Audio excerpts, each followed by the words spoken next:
I'm Rick Kahler. Thanks for joining me today. Well, it's looming. It's coming closer and closer. We don't have much time left, and it'll be here before we know it. The year 2011. For all I know, somewhere in the back murky prophecies of Nostradamus, there's a warning about this dark year. Actually, you don't have to go back quite that far. There's ample warning in our February 28th teleclass with our guest, Paul Thorstensen of Kahler Thorstensen LLC from Rapid City, South Dakota. He had plenty to say about the dangers of 2011. But what's so scary about 2011? Well, it's tax laws.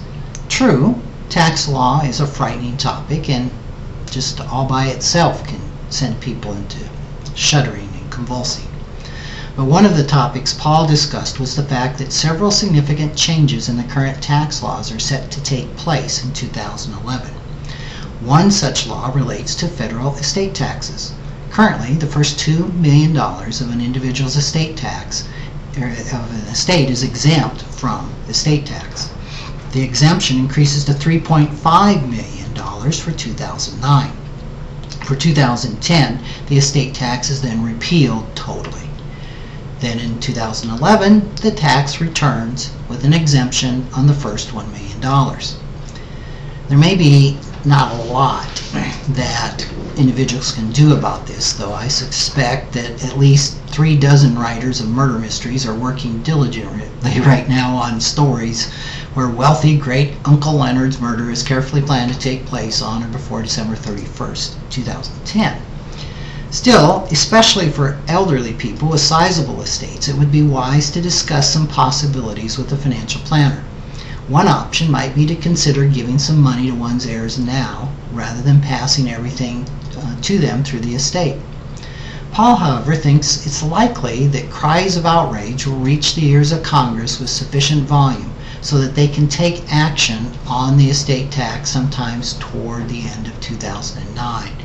His best guess is that the exemption will be locked in somewhere in the range of $3 to $5 million. Other tax provisions that you should be aware of that are due to change in 2011 are the taxes on long-term capital gains and on dividends.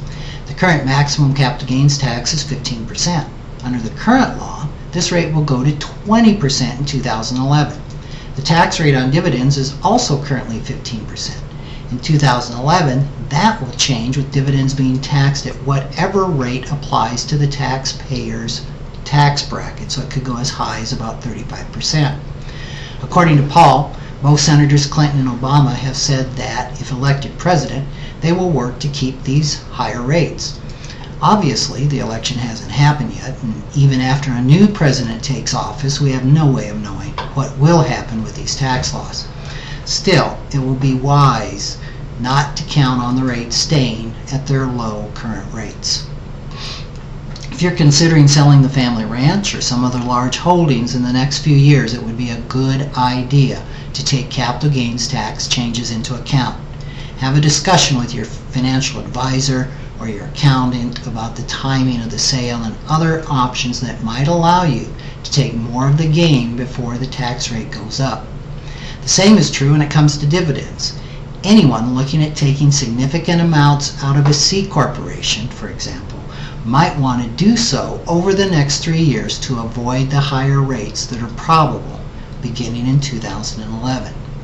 Tax consequences are only one factor to consider in making investment decisions. In planning ahead, it's a good idea to beware, or at least beware of 2011.